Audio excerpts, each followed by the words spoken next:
Hai guys, welcome back to my channel. Aku udah lama banget gak ketemu kalian. Udah gak lama banget gak sharing-sharing sama kalian. Jadi hari ini aku mau bikin video. Udah lama banget, tapi aku mohon banget semoga kalian tonton video ini sampai habis. Karena aku yakin banget banyak banget orang di luar sana. Aduh, aku banyak banget ngomong banget ya. Semoga video ini bermanfaat buat kalian. Dan let's go to the video. Oke, jadi yang pertama, kalian bakal dapat visa kerja non-B visa. Itu membolehkan kalian tinggal di sini lebih dari sebulan. Jadi buat kalian yang emang suka banget sama Thailand, kalian bisa tinggal di sini dengan ngurus visa itu lebih dari sebulan. Dan kalau kalian udah urus visa kerja, kalian bisa stay di Thailand tuh setahun lebih. Next, guru di sini tuh sangat-sangat dihargain guys. Jadi bener-bener kalau misalnya di Indonesia tuh ada slogan guru adalah orang tua kedua, di sini tuh bener-bener diberlakukan. Bener-bener kalau di sekolah kita sangat-sangat dihargain. Mau yang foreigner maupun yang lokal itu sangat-sangat didengar, sangat-sangat dihargain. Kalaupun muridnya emang nakal banget, itu mereka nggak sopan sama guru. Sebandel-bandelnya mereka itu nggak pernah ada yang berani ke guru. Kayak gitu. Jadi itu juga yang bikin nyaman dan aman gitu rasanya kerja. Ketiga, jadi di Thailand itu kalian boleh tanya deh ke guru-guru atau ke orang-orang yang kerja di Thailand, itu banyak banget liburnya. Kayak banyak banget liburnya. Kayak tahun baru itu juga libur, tapi mereka juga punya tahun baru sendiri, itu juga libur, bisa sampai 5 hari. Terus ulang tahun raja, ulang tahun istri raja, terus hari ibu, hari ayah, terus apalagi ya, pokoknya banyak banget liburnya. Oke, selanjutnya itu kalau misalnya kalian kerja di salah satu sekolah yang bagus, kalian tuh bakal dapat asuransi kesehatan gitu. Jadi kalau misalnya kalian kecelakaan, ini bisa dipakai. Dan itu tuh nggak dipotong dari gaji, nggak kayak modelan asuransi yang kita yang bayar per bulan gitu, nggak sama sekali. Jadi ini di luar gaji, ini udah salah satu keuntungan yang ditanggung sama pihak sekolah. Oke, selanjutnya itu kita kalau libur semester atau tanggal merah itu tetap digaji full, nggak ada potongan-potongan admin atau yang lain-lain, kita tetap digaji. Dan sistem gaji kita itu per bulan dan nggak ada syarat-syaratnya gitu, maksudnya nggak ada syarat khusus kayak oh kamu harus kelarin RPP dulu baru digaji, oh kamu harus kelarin ini dulu baru digaji. Ya kalau gajian ya gajian kayak gitu. Kalian juga harus tahu kalau misalnya kita itu libur semesteran itu setiap bulan April dan bulan November. Itu liburnya rata-rata sebulan dan gak ada tugas pas liburan, ya liburan aja kayak gitu. Dan di sekolahan aku itu juga kita dikasih kesempatan untuk libur ibadah 2 hari. Jadi ada yang dari China, terus ada juga yang Christmas, dan ada juga yang Muslim kayak aku.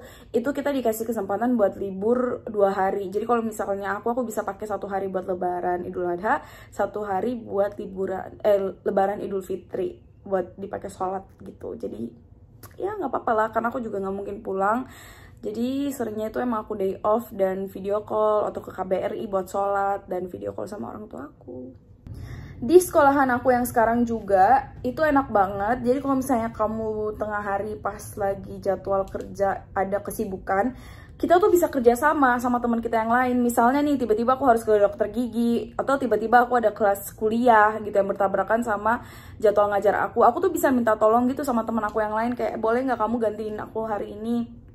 Aku ada keperluan, dan itu nggak bakal ngaruh sama sekali sama gaji. Yang penting kamu bisa atau kita bisa berkomunikasi dan bekerja sama yang baik dengan teman kerja. Jadi itu enak banget sih, itu membantu banget. Karena buat teman-teman aku yang lain yang lagi kuliah sambil kerja, atau yang tiba-tiba orang tuanya dateng kayak gitu-gitu tuh bisa banget berdiskusi gitu buat digantiin.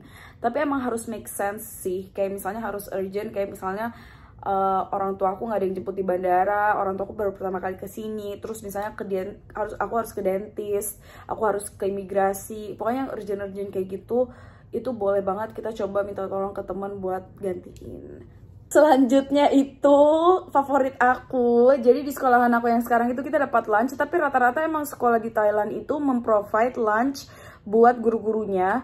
Dan kalau di sekolah aku enaknya itu makanannya kayak prasmanan gitu loh. Jadi aku biasa bungkus buat bawa dinner, dan ini aku udah izin sama sekolah ya. Jadi kalian nggak harus tuh freak out kayak ih apaan sih kampungan banget kayak nggak pernah lihat makanan or whatever it is.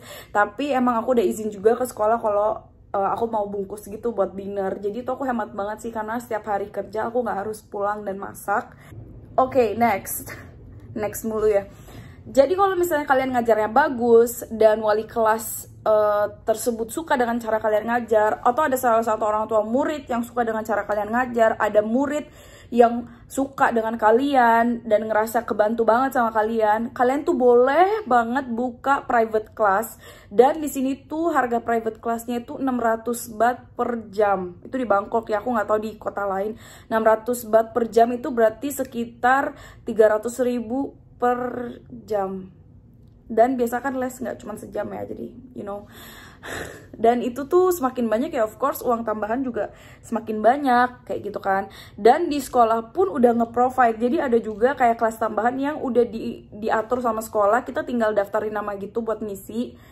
Dan itu tuh cuma 45 menit, malah 45 menit itu dibayar iya gimana sih yang di sekolah itu after class. Jadi beda ya, private itu yang kita bernegosiasi langsung sama orang tua, tapi kalau after school itu yang diurus sama sekolah. Yang diurus sama sekolah tuh harganya 650 baht per satu pertemuan. Satu pertemuan itu 45 menit. Jadi sekitar 300.000 lebih untuk 45 menit. Dan ngajar TK. Biasanya after class itu lebih ke main-main aja sih, kayak kamu siapin game yang berbahasa Inggris dan kamu ngajarin. Jadi itu ngebantu banget buat uang tambahan. Oke, jadi aku juga mau ngasih tahu ke kalian, tapi ini tuh berdasarkan yang aku rasain aja ya, dan aku nggak mau menyamaratakan sama semua sekolah, kan aku takutnya nanti kalau kalian kesini terus yang kalian rasakan tuh benefitnya nggak sama. Aku nggak mau bilang kayak ini udah fix banget di semua sekolah. Tapi yang aku tahu itu tuh jam kerjanya maksimal banget 20 jam per minggu. Jam kerjanya ya, maksudnya jam kerja itu jam ngajar. Tetap aja rata-rata sekolah tuh masuk dari pagi. Kalau kayak aku jam 7.45 sampai jam 4 sore. Tapi ngajar tuh bener-bener gak bakal full. Paling satu hari cuma 1 kelas, 2 kelas. Maksimal banget tuh 4 kelas. Nggak bisa lebih, maksudnya kalau aku ya, sekolah aku tuh nggak ada yang lebih dari 4 kelas sehari. Jadi kalau dijumlah semua kelasnya tuh maksimal per minggu 20 jam. Gak boleh lebih daripada itu. Kalau aku dapatnya 8 jam per minggu saat ini, tapi aku nggak tahu semester depan bisa jadi tambah banyak, bisa jadi tambah dikit. Terus teman aku itu yang paling banyak yang ngajar SD itu dia 15 jam per minggu. Berarti 15 kelas per minggu. Oke, karena ini video udah panjang kali ya, kalian udah bosan kali ya denger aku ngomong. Yang terakhir itu, dan banyak banget aku dapat DM di Instagram ataupun komenan di YouTube itu nanya tentang gaji. Aku nggak bisa guys ngasih tahu gaji aku tuh berapa, tapi aku mau ngasih tahu kalian range gaji yang mungkin kalian dapat sebagai guru kalau kalian kerja di sini.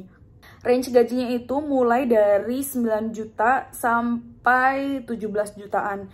Jadi tergantung lagi kalian dapat sekolah negeri atau sekolah swasta. Tapi kalau untuk kita yang non-native atau dari negara Southeast Asia yang bahasa pertamanya itu bukan bahasa Inggris atau bahasa sehari-hari, bukan bahasa Inggris, itu range gaji kita dari 9 juta sampai 17 jutaan. Jarang lah sekolah yang ngasih gaji di bawah itu, kecuali sekolahnya itu ngasih benefit-benefit lain. Karena aku punya kenalan yang gajinya itu di bawah 9 juta, tapi sekolahnya itu bayarin tiket pulang pergi, terus sekolahnya bayarin akomodasi, sekolahnya bayarin listrik, which makes sense. Maksudnya ya seimbang karena dia udah dapat banyak banget keuntungan plus gaji. Jadi gajinya gaji bersih. Kalau gaji aku itu harus kepotong listrik, kepotong apartemen, kepotong transport, kepotong apalagi air, kayak gitu-gitu. Jadi, tapi kalau misalnya kalian dihitung-hitung ya emang 9 juta minimal kalian bisa kantongin kalau sebagai guru. Beda lagi ya kalau customer service, itu aku tahu kisaran gaji customer service itu mulai dari 16 juta ke atas. Dan banyak banget juga kok orang Indonesia yang kerja di sini sebagai customer service atau resepsionis hotel. Resepsionis hotel juga mulainya 9 jutaan. Terus apalagi yang aku tahu? Ya aku tahunya situ, customer service, guru, dan resepsionis. Kalau freelance gitu ya kali ya. Kalau freelance gitu aku tahunya kalau kamu jadi translator bahasa Inggris gitu ke bahasa bahasa Inggris ke bahasa Indonesia, karena di sini tuh ada rumah sakit yang pasiennya tuh banyak banget orang Indonesia, karena di sini termasuk bagus buat kanker gitu. Nah itu kalau misalnya pasien yang nggak bisa bahasa Inggris, ada translator, bukan translator ya, hitungannya interpreter yang nge-translate dari bahasa Inggris ke bahasa Indonesia. Itu bayarnya 1.000 per pasien. 1.000 itu berarti sekitar 500.000 gitu. Oke guys, aku pikir kayaknya that's all for this video. Aku kangen banget sih bikin video YouTube. Semoga aku bisa bikin video yang banyak. Jadi kalau misalnya kalian punya Q&A tentang kerja di sini, kalian please banget komen di bawah biar aku bisa bikin video lagi buat kalian. Jangan lupa like, oke, and then comment ke bawah pertanyaan kalian. Subscribe juga penting banget, dan jangan lupa share ke teman-teman kalian. Aku harap video ini bermanfaat buat kalian semua, and I will see you guys on my next video. Bye!